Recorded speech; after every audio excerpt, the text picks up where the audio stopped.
Vlog 19 Unboxing Raspberry Pi dan Argon One. Kita ada Raspberry Pi 4B 8GB. Ini boxnya sederhana aja, kecil ya, kayak seukuran box mainan. Kita juga beli chargernya original juga, Raspberry Pi USB-C. Ini 5 volt 3 ampere. Sebenarnya mau pakai charger handphone biasa juga bisa ya, selama memang tegangannya dan ampernya cukup. Minimum 3 ampere mintanya ini. Tapi kita beli yang original Raspberry biar yakin aja. Memory card kita pakai SanDisk Extreme Pro 64GB. Ini line up yang bagus sekali dari SanDisk ya. Merek apapun sebenarnya nggak masalah, cuman lebih baik yang speednya tinggi ya. Ini 170 Mbps 64GB. Ini favorit saya sih. Sebenarnya pakai 16GB juga cukup, cuman nanggung lah 64 sekalian. Extreme Pro SanDisk. Dan terakhir saya juga ada beli casingnya. Ini Argon One khusus untuk Raspberry Pi 4. Ini versi 2 ya, casingnya ini.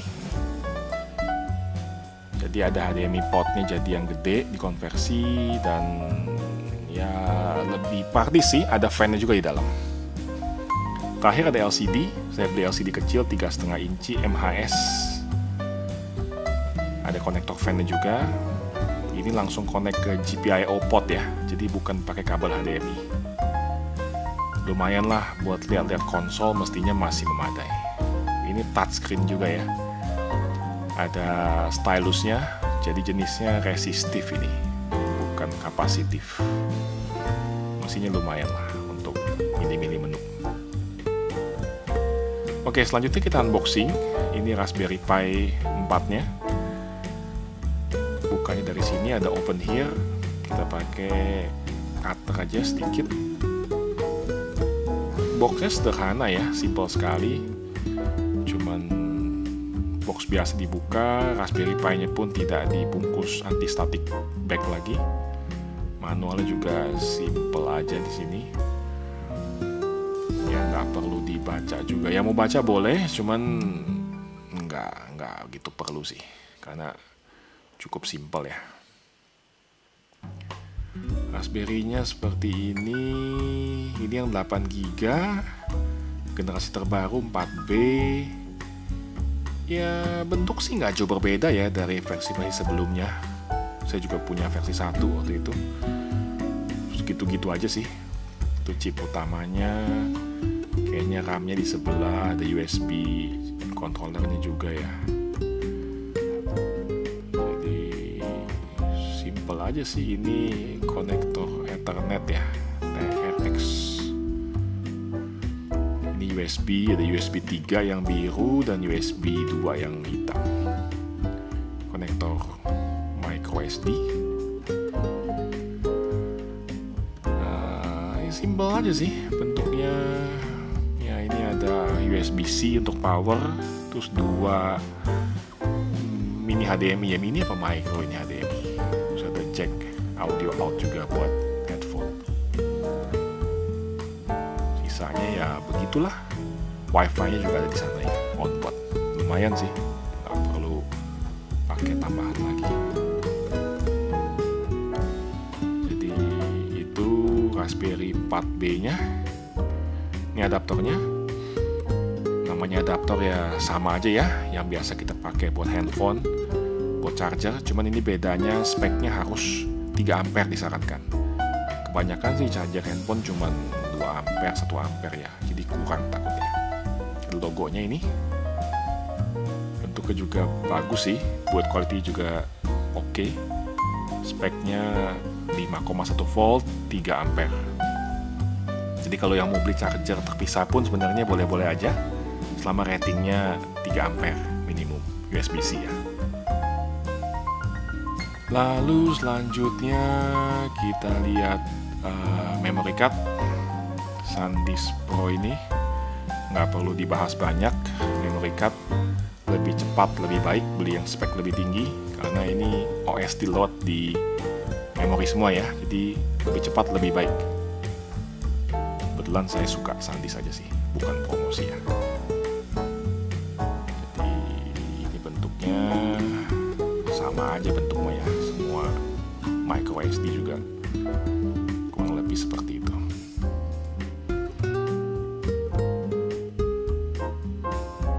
SanDisk Pro 64 GB.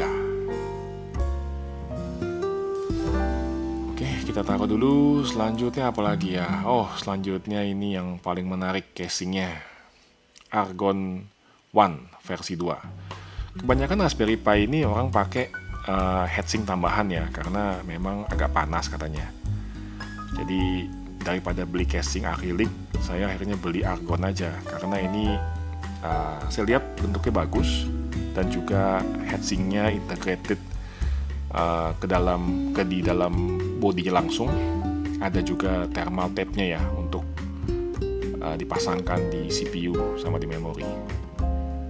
Manual booknya nggak banyak sih, cuma cara masang kayaknya sederhana. Ada fungsi tombol power juga dijelasin, ada kipas juga. Ya mungkin boleh dibaca-baca kalau yang belum yakin cara masangnya. Tapi ini mudah saja kok. Saya lihat-lihat bisa dikerjakan dalam waktu 5-10 menit sebenarnya. Silahkan dibaca-baca dulu. Make sure kita nggak melewatkan sesuatu yang penting. Sepertinya sih ya simple ya, nggak susah.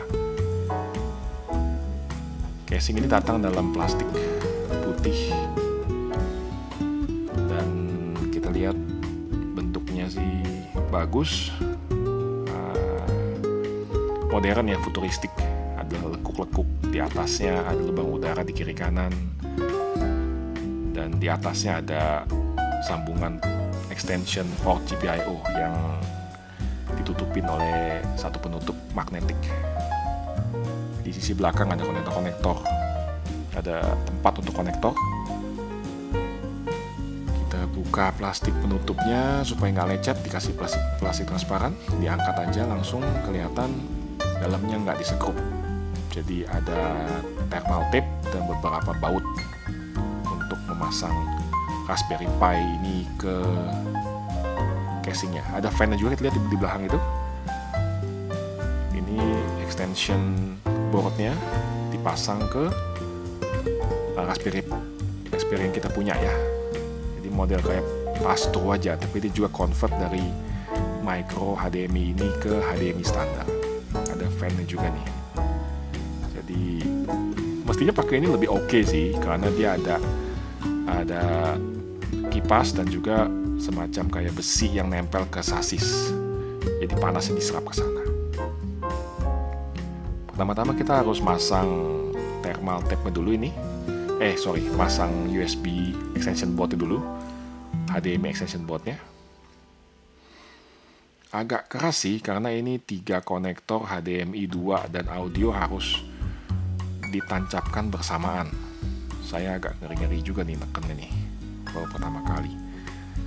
Cuman memang harus agak sedikit nekat ya. Selama kita yakin itu udah pas, ditekan aja kencengan sedikit. Ya, saya lakukan di luar layar nih, dan kurang lebih kayak begitu cara nekennya ya.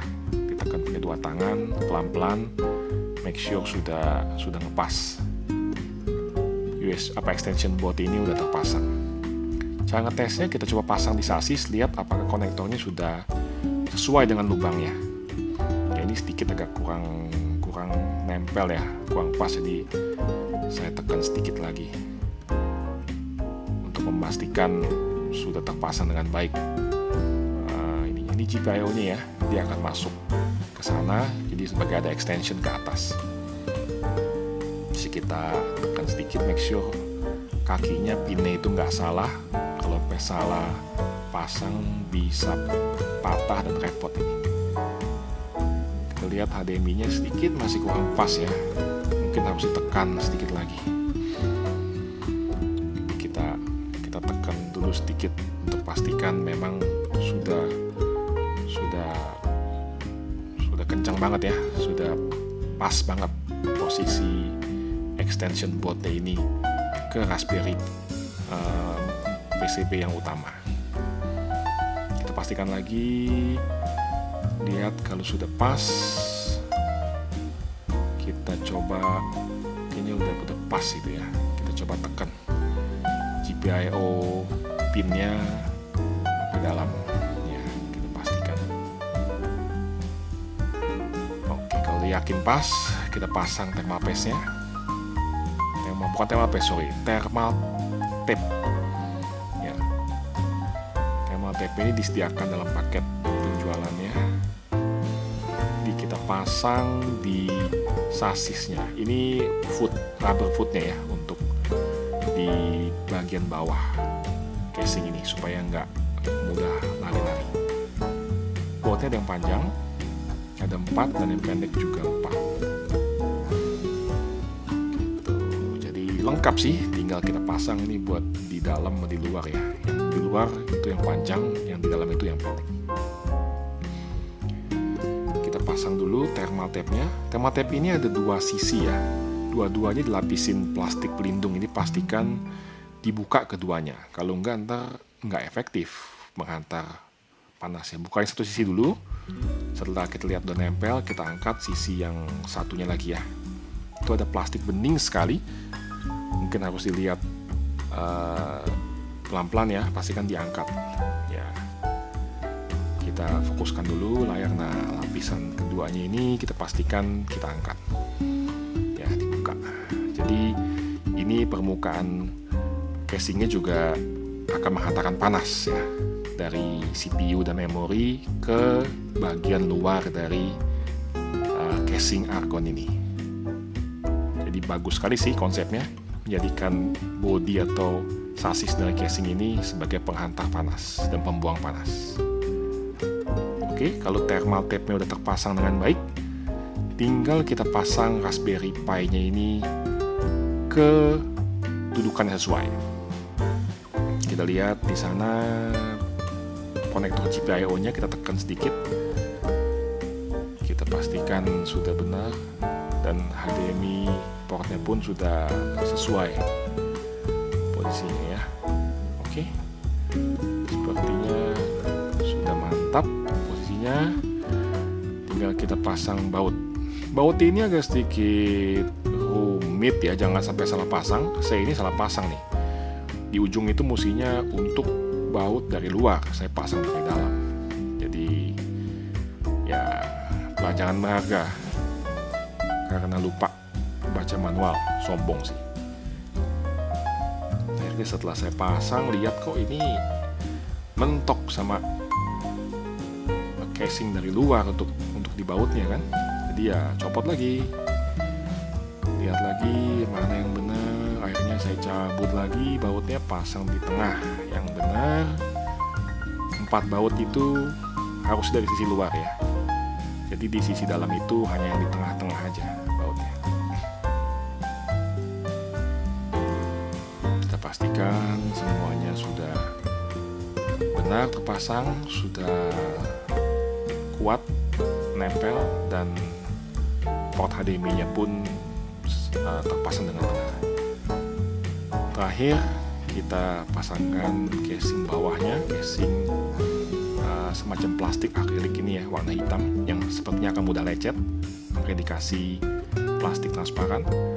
Lalu kita pasang 4 baut di 4 sisi dari casing akrilik ini. Dari bawah kan akrilik itu kayaknya plastik hitam. Setelah kita pasang, tinggal kita pasang rubber feet-nya nih. Ada 4 rubber feet. Tujuannya ya supaya casing ini nggak mudah bergerak ya. Kita kencangkan lagi juga 4 bautnya. Pastikan sudah terpasang dengan sempurna. Tinggal kita pasang rubber feet-nya terakhir. Ya, pekerjaan yang sebenarnya mudah sih. Cuman sedikit harus teliti ya, karena kalau masangnya nggak pas ini jadi nggak rapi sih. Cuman relatively easy lah, nggak susah. Oke, sudah selesai, Raspberry terpasang, tinggal kita pasang slot memory cardnya di sini. Micro SD-nya dipasang ke dalam. Saya belum pasang karena saya mau install OS dulu. Lalu ini ada pintu ya, pintu magnetik. Isinya adalah perpanjangan dari konektor GPIO. Ini ada magnetnya, jadi kita taruh, tinggal dinempel. Nah, jadi mulus ya, tinggal digeser sedikit untuk diangkat dan taruh lagi untuk ditempel. Ada tulisan juga di dalamnya itu, tadi kita lihat, yang ngasih tahu fungsi dari setiap konektornya. Manfaat sih kalau yang mungkin takut lupa, takut kebalik.